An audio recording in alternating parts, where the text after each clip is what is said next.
Hi everybody, this is Bullseye Handicap. Turn another light here.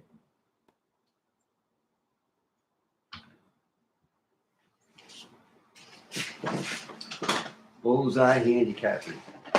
So I took the day off today because of the slop and because of the size of the fields.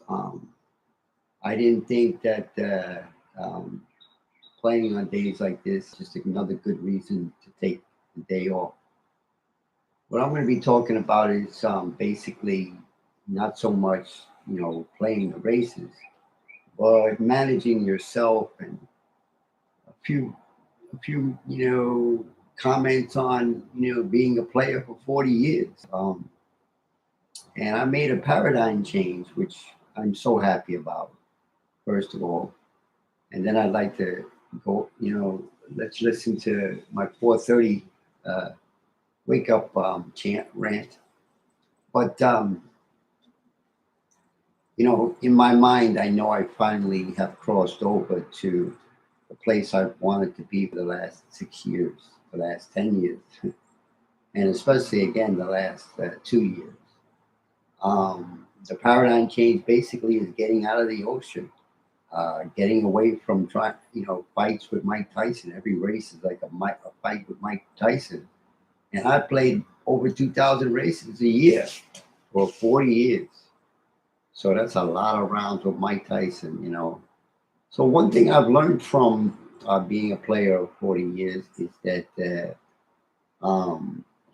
I played and horse players play way, way, way too many races. We just love to gamble. We just, there's a story I listened to about on YouTube.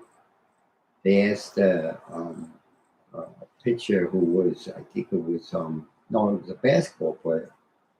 Um, and they said to him, what do you think is the biggest difference between you and a normal player who's not as great as you? We can use Bill Russell. It was Bill Russell. So Bill Russell, they asked Bill Russell, what made you the champ that you are today? And what would you say is the main reason why? And his comment has a lot to do with horse racing.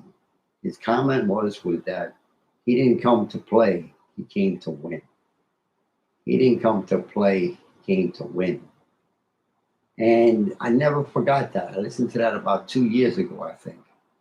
And that's huge. I mean, and as a horse player, and as a gambler, an addicted gambler, addicted to horse racing information, addicted to handicapping, compulsively 5 days a week, 8 hours a day, and then 4 hours a day handicapping.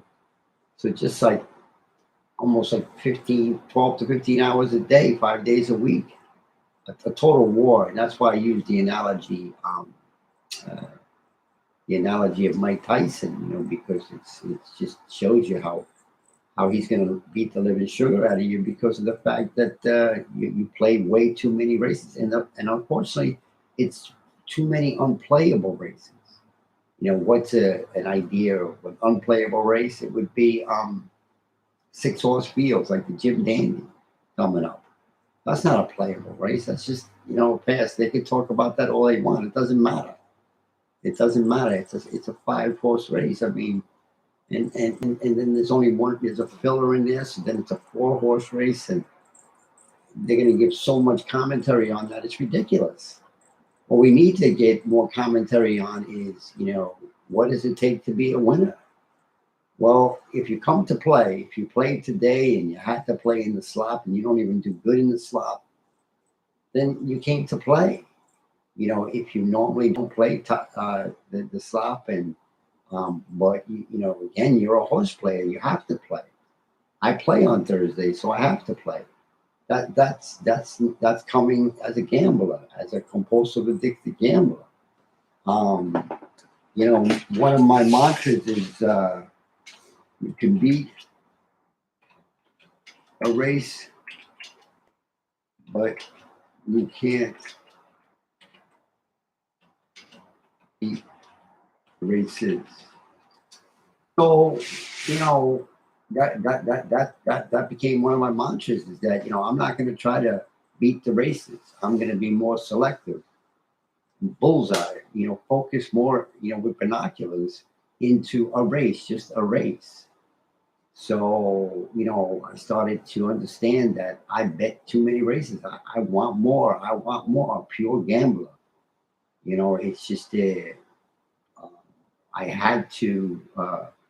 I had to understand that I was out of control, and that's not easy. That's not easy to realize, because most horse players don't change their game much. They stay with their game for 40 years, and so did I.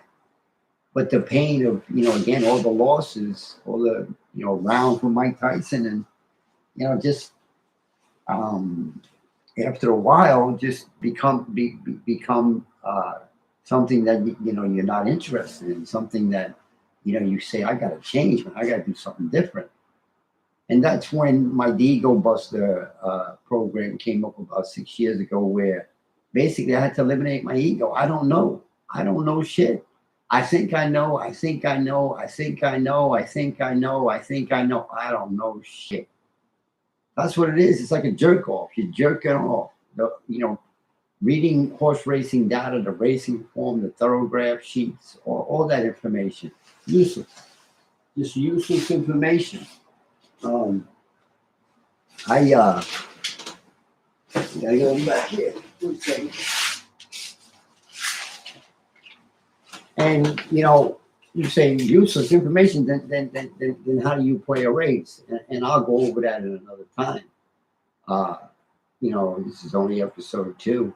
And again, this isn't about, this is the aftermath, talking to you about, your game as it relates to not so much are you are you a winner, are you a loser, are you a degenerate gambler, or are you someone who comes to win?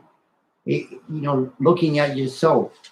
And the only way you can do that is by practicing and by, you know, detaching. You got to get a black, as that sign says up there, the art of detachment. You got to get a black belt in the art of detachment.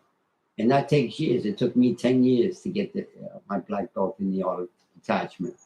And basically, that was just skipping races, finding reasons not to play a race. Like, for example, not playing 6-horse fields, not playing on off tracks, which I never had a good mofo Joe with. Not playing certain races because while I was handicapping, I didn't have an opinion. So I started to build defenses where I'm not playing this race. And part of not playing is you can't even look at it. Because as soon as you look at it, it's no different than looking at a dancing naked woman. You're gonna desire it. You're gonna desire the process of handicapping. You're gonna want to look at that race.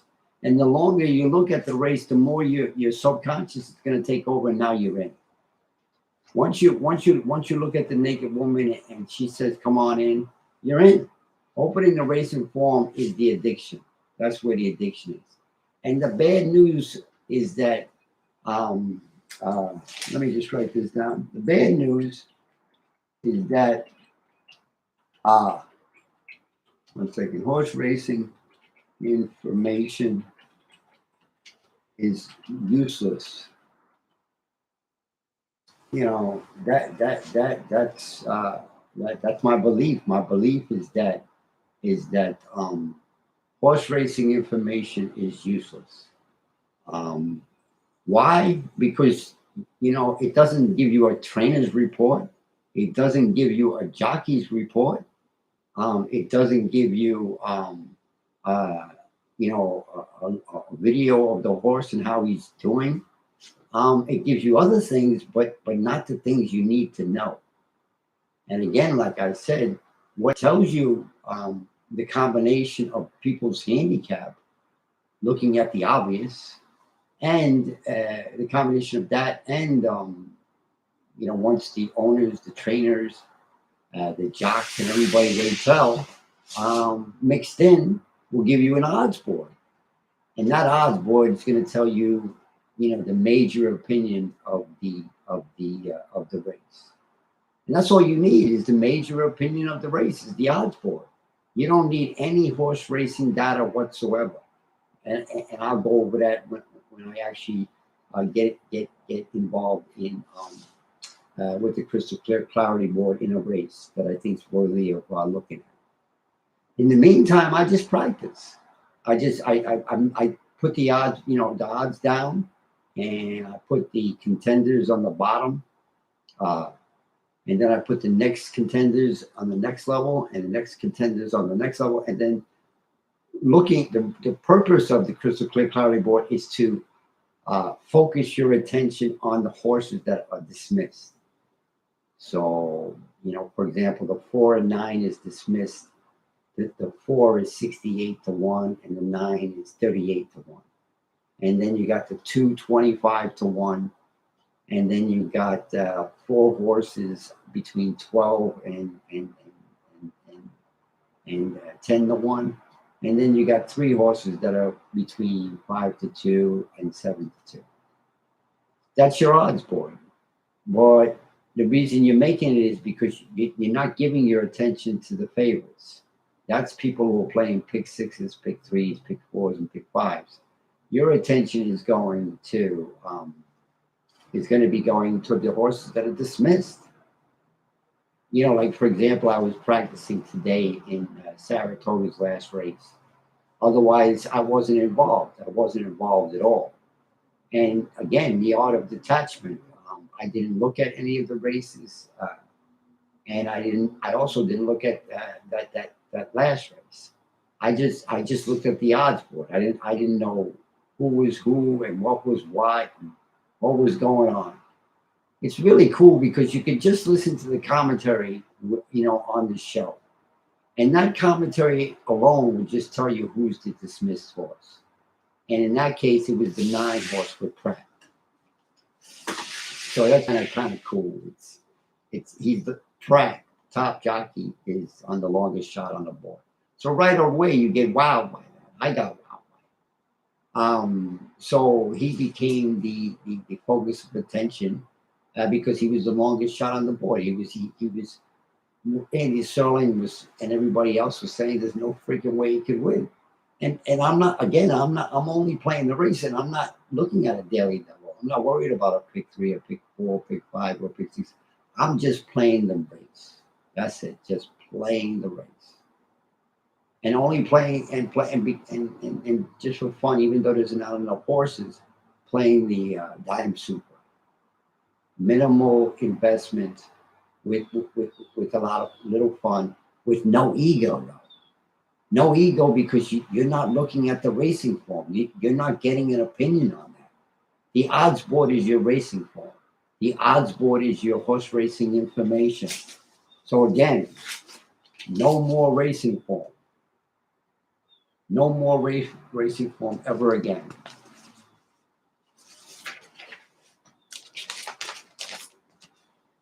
Only using a crystal clear clarity board.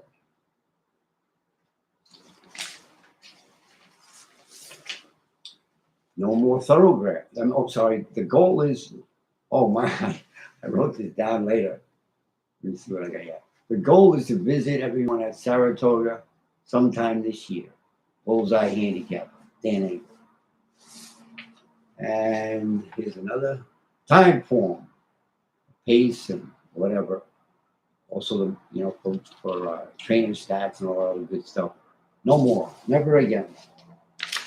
And Sorograph and Ragus and Sheets. No more.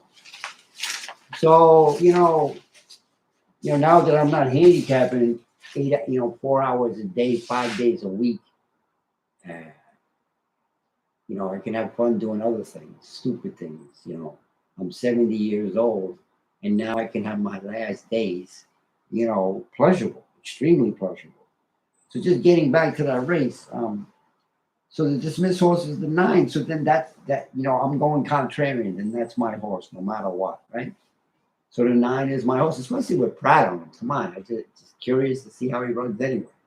So he's in the dime super key with all. And then he's, then I go all nine because he's the longest shot on the board. And you're going three more times, and then you're going all nine, all three, no, four times fourth, three times third, two times second, and one time first for a dime, and that's the investment. And I write it down, and nothing else, just that, and then see how you do. I didn't calculate how much it would cost, um, but I knew it would be minimal because it was, I think it was a 7 horse field. So that, and also I always try to play at the last race or the last couple races. Never played early. Always felt that the longer you wait, the more, like, it was the same thing when I was a young man. We used to go to the discotheque. Nobody ever got there at 8 o'clock. Nobody ever got there at 8 o'clock. You got there around 11 o'clock. Because nothing even happened until 10. In the meantime, you did your thing. And as a horse player, you handicap. And you get a mofo Joe.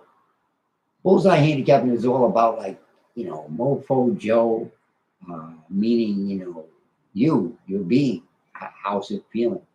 Presently, my feeling is I'm wowed. I'm wowed by the fact that I'm taking this new uh, approach to playing the races, which is never opening the racing form, time form, thoroughbred Ferguson's. I watch the shows, and you guys tell me who the contenders are, and I'm going to go in the complete opposite direction. And I'm not looking to win. I'm just hoping that I get fourth, third, and second. You can have the win slots where you pick threes, you pick fours, you pick fives. Again, one thing that you have to be as a horse player is contrarian. You got to go where nobody else is. You got to play in a place where nobody else is playing. Most people won't even talk about, that they made a major score with the nine taking fourth because they had it 8 times or whatever. Paid $75, so they won $450, and they put in like 110. And that was the only bet they made for the day. And that's the other thing that Bullseye handicapping is all about is, um, again, to only play as few races as possible. Always find a reason to pass a race. Always wait to the last race of the day. But once you put your investment in, then I shut down, meaning I close it up and I leave, and you detach, and you can watch it later in slow mo. And that's what I do. I watch it, I don't watch it in slow mo. I watch it in delay because I want to stop it. I want to start it. I want to stop it. No sound, then sound. So the experience is more than 2 minutes. It's more like 15 minutes, 10 minutes. Uh, I'm an old dude, and because I'm only playing the one race, well, that's what I was going to, I'm only playing the one race, and then I'm detaching. And that's so that you don't have reaction bets. Reaction bets and going on tilt are the two worst things as a horse player you can experience. Reaction bets and going on tilt. It's just that's you arguing, saying something bad about Mike Tyson's wife that he beat the living sugar out of her. That's tilt. That's reaction bets. It just makes you feel so fucked up. Makes you feel so bad. It's but actually that's the only time you can awaken to change. Me getting out of the middle of the ocean and me not ever fighting Mike Tyson again because I'm not looking at a racing form, and I'm eliminating my ego. All the racing form is going to do is tell you what everybody else is going to do. And most of the time it's going to be that way. And again, if you want to gamble and you want to play, then that's the way you play. I don't want to do that anymore. I don't want, like today. Today was one of my most enjoyable days, ever, in the sense of anxiety reduction. 85% less anxiety because I wasn't handicapping all day. I wasn't watching the races all day. I was doing other things. I left the horse racing bubble and I'm coming into the world bubble. And it's phenomenal because there's no pain. There's no pain when you decide to take the day off and completely detach. You know, I danced today, and my with my toy apparatus. That what's up there on the screen. That's called a club. It's for toy dancing, and you use it to dance with to do your karate, your kung fu, whatever. I'm a kung fu dude, so I do I dance for 6 hours a day. One day I said to myself, man, if I can handicap for 12 hours a day, I could dance for six. And I never stopped. And that's the only reason I'm alive. But now I'm truly alive. And the reason I'm truly alive is because I'm not addicted to the racing form, reading the racing form anymore. I'm not addicted to trying to find a winner and tell everybody how smart I am. Because I'm not a smart dude. I'm a stupid motherfucker because I choose to gamble on horses. I mean, how can you think anything smart about the fact that you want to be a gambler? How can you think that there's anything being smart about the fact you want to be a horse player? Everything about it is fucking totally insane. If I had a do-over, I wouldn't even touch this game. But I have decided that I'm going to go, finish with a smile on my face, which is how I was before I started playing. Because I'm not going to be addicted to, some illusion that horse racing information can make me a winner. I'm ba boo boo half the time. How the fuck am I going to be a winner? No, I'm going to do it in control as a ninja and with bullseye focus and just as one of the things I did, not the only thing I did. For 40 years, it was the only thing I did. But what are the consequences of that? Consequences of that is you lose your family, you lose your kids, you lose any friends that you might have had. You lose all kinds of different experiences that you could have experienced, but you couldn't because you stayed in the horse racing bubble. I don't even want to look at all that bullshit. Because if I look at it, I'm going to get pissed off. So I'm just going to let it quietly, blow away. Quietly blow away.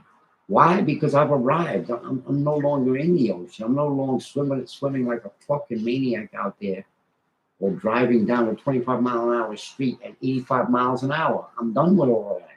And it's all because I stopped reading the racing.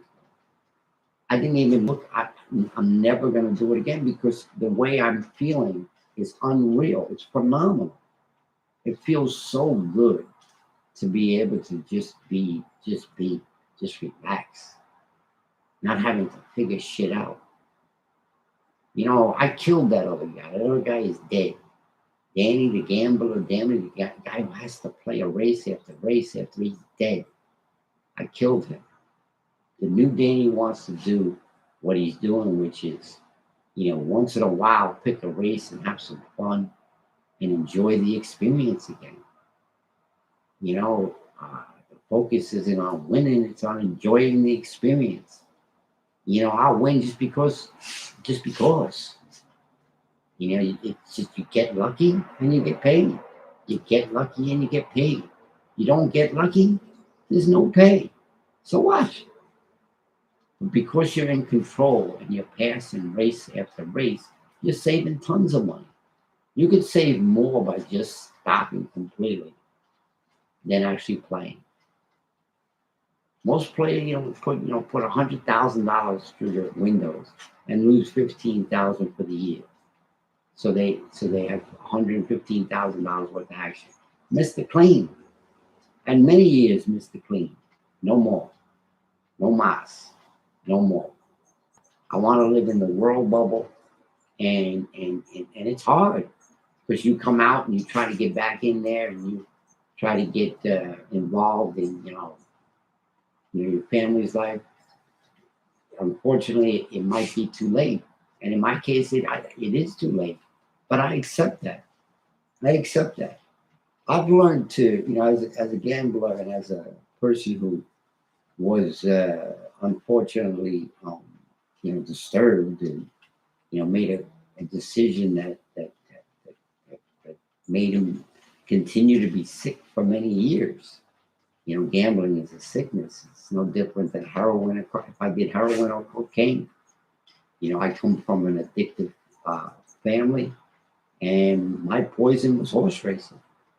I'm glad it wasn't heroin or cocaine. Unfortunately, my brother was that, and my sister was that, and my other sister was that. So, my war, as bad as it was, wasn't as bad as my other siblings.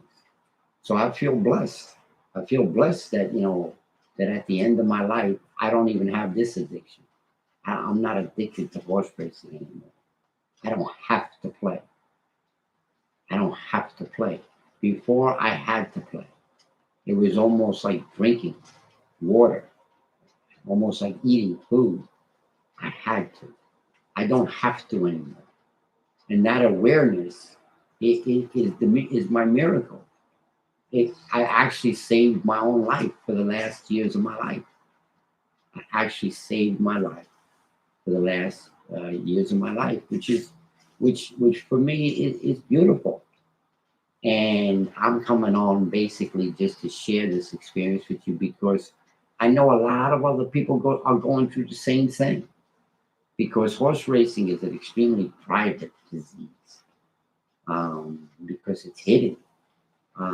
You can see the wear and tear on the horse player, but we're clowns. We can put on all kinds of masks. Because of the fact that most of us are charming. At least I am. So and then the other thing is most of us are blowhards. We love to talk. I know I got that problem. It's funny. About 2 years ago, I know God said to me, Dan, you got to listen more and shut the fuck up. So he knocked out my first tooth. I couldn't believe it. And I still haven't shut up. So he's probably going to knock out my other tooth. And it's just to say that, like, you are who you are and you dance the dance you're going to dance. But there's nothing wrong with working on balance and mixing it up. So that's what I try to do now, not just with horse racing, but with my life. But there are realities. Horse players love to talk. We're totally full of shit. Totally full of shit. No doubt about it. You watch any of the shows and we're totally full of shit. I mean, it goes on and on and on. The dance doesn't stop. The music doesn't stop. Every day the music comes back on. And we dance. And we dance. And we dance some more. But then there comes a point where you say, my feet are tired. My legs are tired. My legs are skinny. They can't do that shit no more. And that's a moment of truth. That's a time where you can make a paradigm change. In that moment of truth is when you can make that paradigm change. But you got to walk through the fire. A lot of sacrifice. A lot of sacrifice and change. Because you can't. That's the other good thing about being an old dude. You got a black belt and I can't. I can't, be with a woman on a regular basis because I don't look desirable. I can't drink because, it doesn't serve me. I can't. You get a black belt and I can't. So then I just bring it another level and do it with the horse racing. So I can't ever look at a racing form again. I can't look at all that stuff. It just put it in the I can't category and then train myself to get there. And unfortunately, it takes a long time. It took me 6 freaking years, 10 to be exact, but 6 years when I was serious about it. The last 2, ninja, trying to get to this point. But the beauty again is that, to be in it one day is a miracle. Knowing that I saved my own life from, being a self-destructive person who just wants to, almost like whip himself in his back every day. Let me whip my back. That's what a horse player is doing. He's whipping his back every day, trying to be a winner at the game we all love called horse racing. It's fucking insane. It's just a horrible addiction. It's just a horrible addiction. But somewhere along in there, you think you have find joy in that bubble. But it's so much better to get out of the horse racing bubble and go into the world bubble. I might even get lucky and run into a relative. I might even get lucky and see my grandchildren. I might even get lucky and someone will one day find me desirable. So, uh, I'd rather hope on that and dream on that than dream that I'm going to win the fifth race at Saratoga tomorrow, or the ninth race at Saratoga, or the last race of the day. Again, and today, dancing was beautiful, just beautiful. If it's sunny tomorrow, I rollerblade. And also, I'm inspired to start giving driving lessons again, because one of the things you got to do is you got to fill your day. You have to find new things to do. I do this thing with clickety clacks to have a certain type of rhythm to learn what my personal rhythm is, in my being. And basically, it's just a distraction. I dance for the 6 hours, and that's when I talk to God. And, 'cause I know I'm blessed, and I tell him, how happy I am down here now. Yeah, because it was my wish always to not be insane, to not be ill, to not give the message that I'm those things. I don't want anyone to take care of me, or I don't want anybody to think that something's wrong. I got to make God proud, and that's why I'm not just motivated by one thing here and one thing there. It's accumulation of a lot of commitment toward one end, and that's not to be an addict, not to be a horse player, not to think that I know it all, not to be Mr. Know It All. Who gives a shit? You're only going to be Mr. Know It All for a moment, and then there's the next moment. But God, I took it so seriously. The desire to be somebody. To be who? Who the fuck did I want to be? Who the fuck did I want to be? So something was broken there, and I feel really good about the fact that I fixed it. And if anybody ever wants to talk to me about this journey, I'm at 475 206 6569. Remember what I told you before is that, totally full of shit in the sense of loving to talk about anything, um, anything to do with the journey, of course. Uh, again, doing other things. I've been doing this for 30 years. I used to do this, for myself, just to see if I was growing and to see where I was going. And I'd watch the videos like years later and get a clue as to where I was at that particular time. So, it's not like I'm just coming on and throwing this out there. I've been doing this my whole life, and I'm leaving soon. And it's just, sharing, intimate things with other horse players about, this part of the journey. I call it, under the, under the underwear, what I mean, which are, underwears off, so to speak, conversation. Because who wants to talk about the fact that, if you're a horse player, you're a compulsive, addicted gambler, totally out of control. You know what I mean? Those are just horrible things. But unfortunately, one of the things horse players do is we don't live in reality. We don't really live in reality. We live more in, a fantasy world. That's why we're playing this game. That's why I say ba ba boo boo, because it's like, wobbly and shit. Talking about wobbly, Mike Pizzola said something I love to hear. Is, if you're gonna play, play. If you're gonna pass, pass. But don't wobble. That's a great analogy. I love using analogies. I use Mike Tyson, um, Arnold Schwarzenegger, the strength. Mike Tyson for kicking your ass. Going down, a horse player.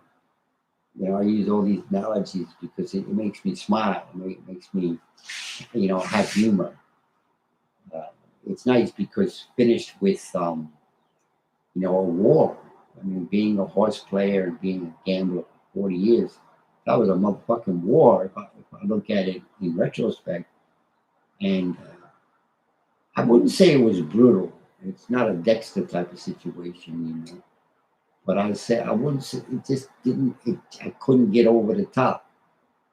I couldn't get over the top. But I'm over the top now because when you're able to have complete balance and you're able to stand there firm and you have no fear and total confidence and the total elimination of ego, then you're there. You're there. You get into you're in a zone, and that's when you should be playing, is when you're in that zone. Your being is in that zone. And unfortunately, it's not that many times. It's not that many times that you're going to be in that zone. It's not that many times. So if you play significantly less, you'll realize those times.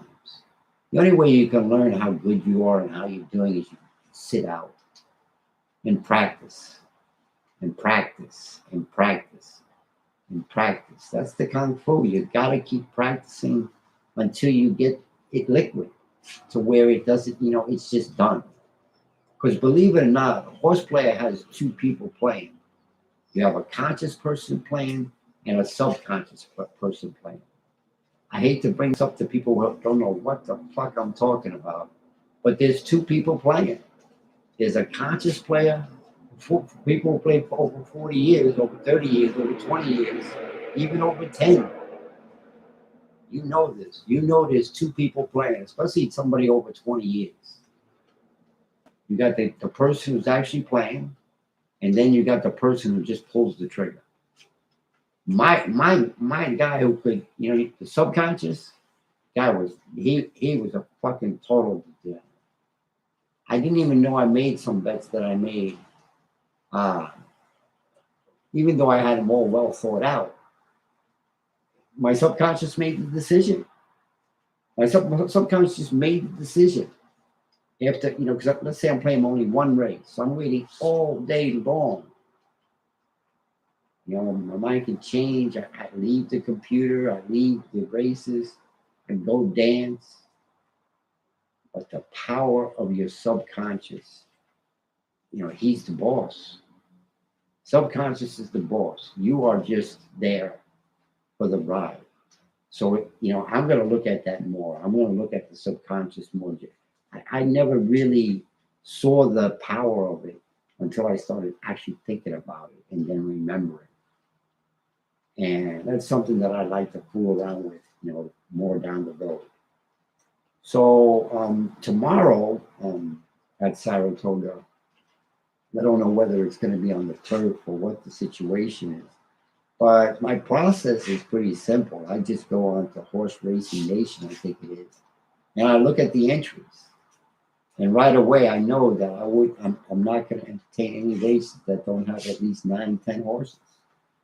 Uh, you know, and it has to. You want it to be more toward the end of the day. So I'm not even going to look at the earlier races at all.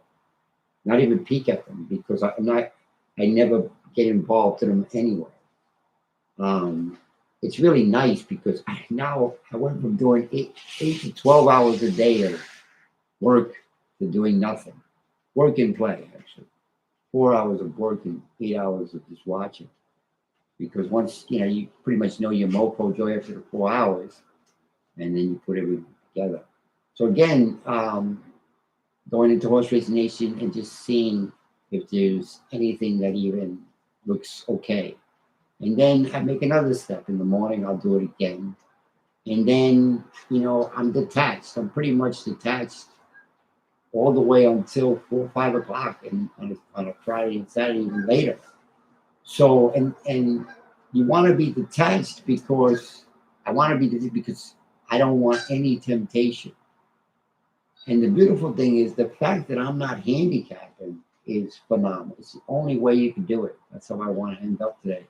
The only way you can entertain the thought of not playing out of control, not playing like a compulsive addicted gambler, is you have to not look. So let's use today for example. Today was sloppy. You love the turf, you played the turf, but you're also a horse player. You think you have to play. You tell yourself you're not going to play. But remember, the subconscious is always more powerful. The subconscious wants to play, so you open it up. Once the subconscious opens it up, you're done. You're going to play. Because again, you're dancing women. So just things to be aware of, just things to think about, you know, uh, about yourself. Not even about, who's going to win this race, but about yourself. Because it's two completely different things. And then there's a couple of other things that are completely different. The bet, constructing the bet, how you want to skin the cat, so to speak, or whatever. But again, understand how important the subconscious is. So, and then after that, you know, I'm not, I'm going to know what the track is because I'll peek, but I'm not going to sit and watch it. Um, I'll watch Talking Horses, the races that I'm interested in possibly looking at, which would be a lot of races. And I want to see what they'll say. And I'm not trying to find out who they pick as the winners. I want to try to find out who they definitely have no interest in whatsoever. Again, contrarian. Again, just playing the race. Again, being in control. And again, the anxiety is unreal how much more comfortable, how stronger I am dancing now. When I'm dancing for these 6 hours, I'm actually stronger because I'm not, before I was handicapping and not playing and just practicing, but using my ego. I could pick winners and I don't have an ego anymore. Total ego busted. Um, so again, not looking at any horse racing information and understanding that an odds board, a crystal clear clarity board, which I'll show you when I do a race. Is the handicapping. It's the handicapping of the general public, and then the handicapping of the elite, which is the trainer, the jockey, the owner, and everybody they tell about their horse. Some of them are going to tell them that my horse is running. Some of them are going to tell them my horse is not running.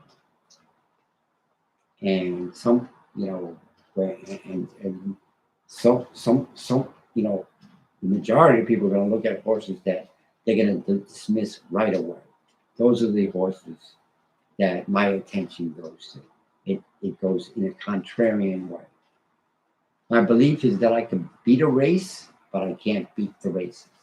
So I try to play only 15% of the races that I used to play. So I used to play 2,500 races a year. Now I only want to play 250. So as Harvey Pack would say, may the horse be with you, and hope to talk to you again soon. Bye now.